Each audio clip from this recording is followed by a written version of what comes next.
Hi friends, இன்றைக்கி Kerala owner special உள்ளி தீயல் செய்கிறேன். பார்க்கலாம் வாங்க. இதுக்கு வெங்காயம், சின்ன வெங்காயம், தேங்காய், புளித்தண்ணி, வரமிளகாய், கருவேப்பிலை எல்லாம் எடுத்திருக்கேன். ஒரு வானிலை அடுப்பில் வச்சுட்டு சின்ன வெங்காயம் கட் பண்ணி எடுத்திருக்கேன். போட்டு வதக்கி எடுத்துக்கலாம்.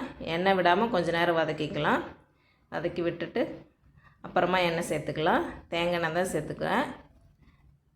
கொஞ்சம் நேரம் வதங்கி வந்துடுச்சு. தேங்காய் எண்ணெய் 1.5 கரண்டி தேங்காய் எண்ணெய் சேர்த்துக்கிறேன். சேர்த்துட்டு இப்போ நல்லா எண்ணெயிலேயே நல்லா வதங்கி வரணும்.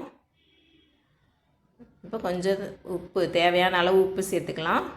சேர்த்துட்டு நல்லா செவந்து வர்ற அளவுக்கு வதங்கியாச்சு. இப்போ வதக்கி வந்ததுக்கப்புறமா புளி தண்ணி சேர்த்துக்கலாம். கொஞ்சமாக புளி தண்ணி சேர்த்து புளி தண்ணியிலையே வேகட்டும். இல்லை ஒரு தேங்காய் பேஸ்ட் ஒன்று நம்ம அரைச்சி எடுத்துக்கலாம். ஒரு வானிலையை அடுப்பில் வச்சுட்டு இங்கே தேங்காய் ஒரு கப் தேங்காய் சேர்த்துருக்கேன்.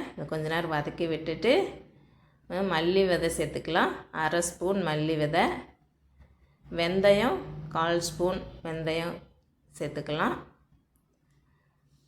சேர்த்தாச்சு.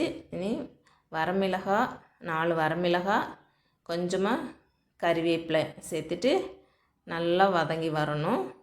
தேங்காய் நல்லா செவக்கிற அளவுக்கு வதங்கிடணும். நல்லா செவந்து வந்துடுச்சு. வதக்கி எடுத்துகிட்டு அரைச்சி எடுத்துக்கலாம். மிக்ஸி ஜாரில் போட்டுட்டு நல்லா நைஸாக அரைக்கணும்.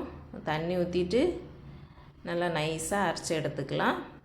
இது கூட கொஞ்சம் வரமிளகாய் தூள் சேர்த்துக்கலாம். கொஞ்சமாக சேர்த்துக்கலாம். காரம் ஜாஸ்தி வேணுன்னா ஜாஸ்தி சேர்த்துக்குங்க. நான் கொஞ்சம் சேர்த்துருக்கேன். நல்லா நைஸாக அரைச்சி எடுத்துகிட்டு வெங்காயத்தில் ஊற்றிக்கலாம். ஊற்றிட்டு கொஞ்சமாக தண்ணி சேர்த்துட்டு கொதிக்க விடணும். இது கொதிக்கிறதுக்காக கொஞ்சமாக தண்ணி சேர்த்துக்கலாம். சேர்த்துட்டு கொஞ்சம் நேரம் கலக்கி விட்டுட்டு கொதிக்கட்டும். இப்போ கொதிக்கும்போது கொஞ்சமாக சர்க்கரை சேர்த்துக்கலாம்.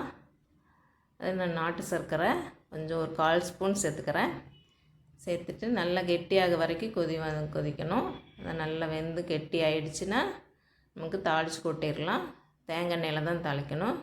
கடுகு, கறிவேப்பிலை, வரமிளகாயெல்லாம் போட்டுட்டு தாளித்து கொட்டியாச்சு. இப்போ கேரளா ஓனர் ஸ்பெஷல் உள்ளி தீயல் ரெடி ஆகிடுச்சு. பாருங்கள், அவ்வளோ சூப்பராக இருக்குன்னு. டேஸ்ட் நல்லா சூப்பராக இருக்கும். ட்ரை பண்ணி பாருங்கள்.